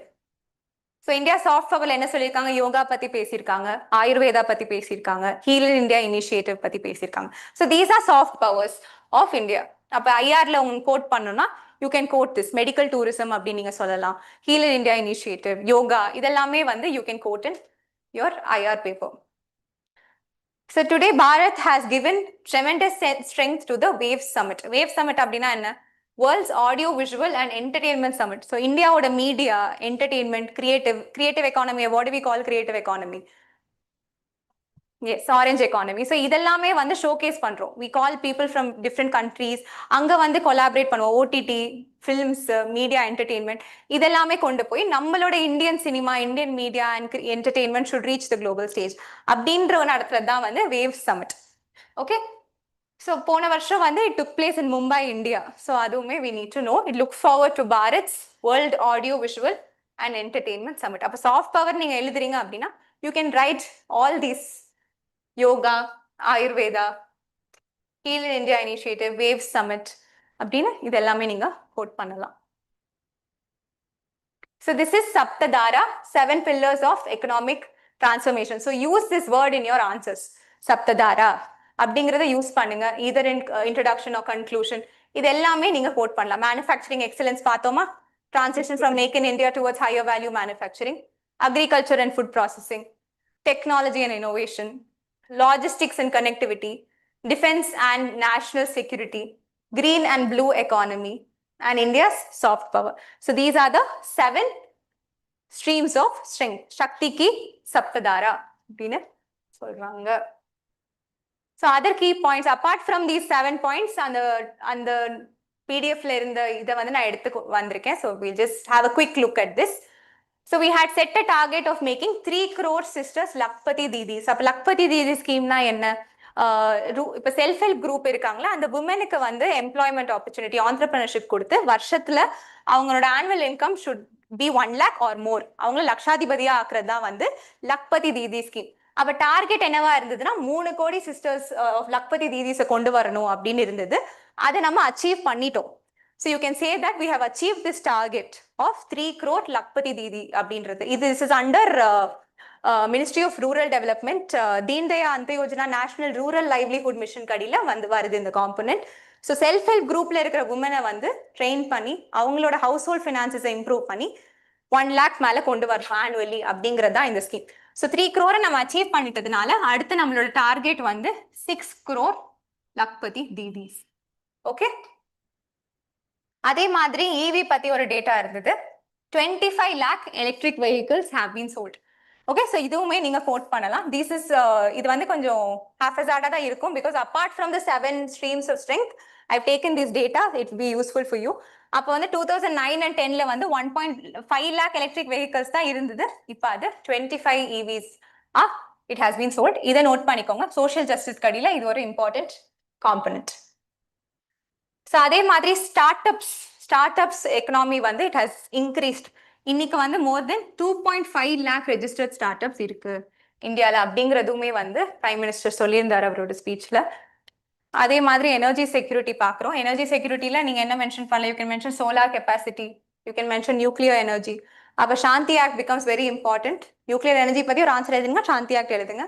It ensures private participation in nuclear energy. அதே மாதிரி இந்த சாந்தி ஆக்ட் பிரிலிம்ஸ் பெர்ஸ்பெக்டிவ்ல போய் நல்லா படிச்சுவீங்க. Okay, we have paved the way towards a new goal. By 2047 we are working towards a target of 100 gigawatts of nuclear power capacity.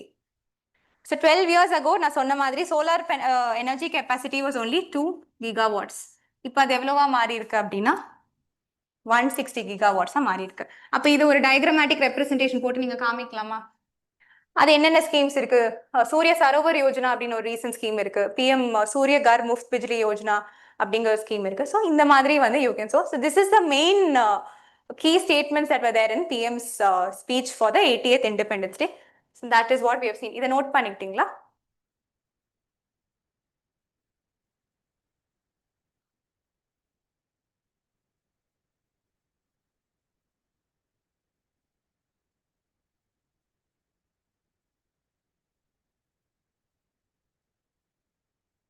That's all, guys.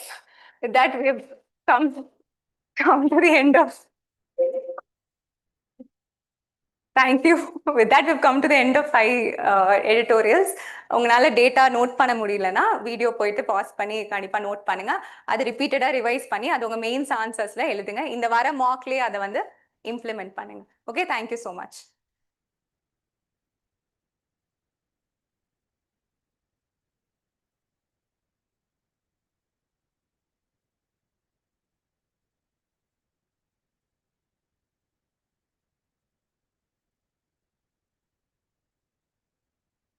Guys, just wait for a few seconds. Bhumika is coming up, okay?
Okay, one second.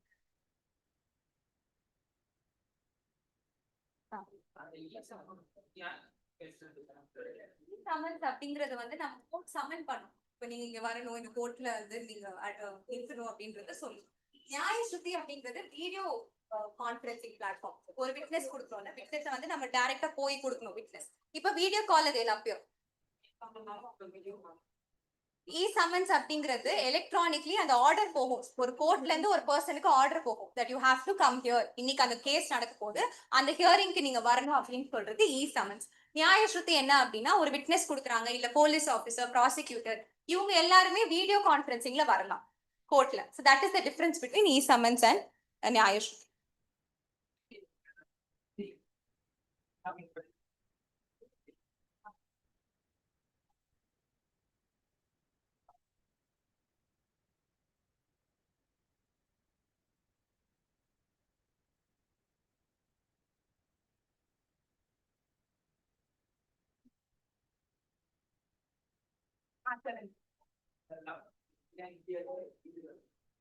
நம்ம UPI நம்ம கண்ட்ரில accepted. எந்தெந்த other countries UPI is accepted, நம்ம Indian UPI அதுதான் வந்து இங்க சொல்றோம். Yeah, wherever it's accepted. That.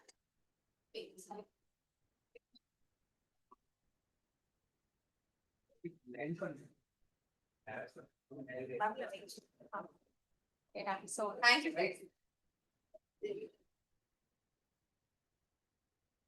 Thank you guys. You can leave now.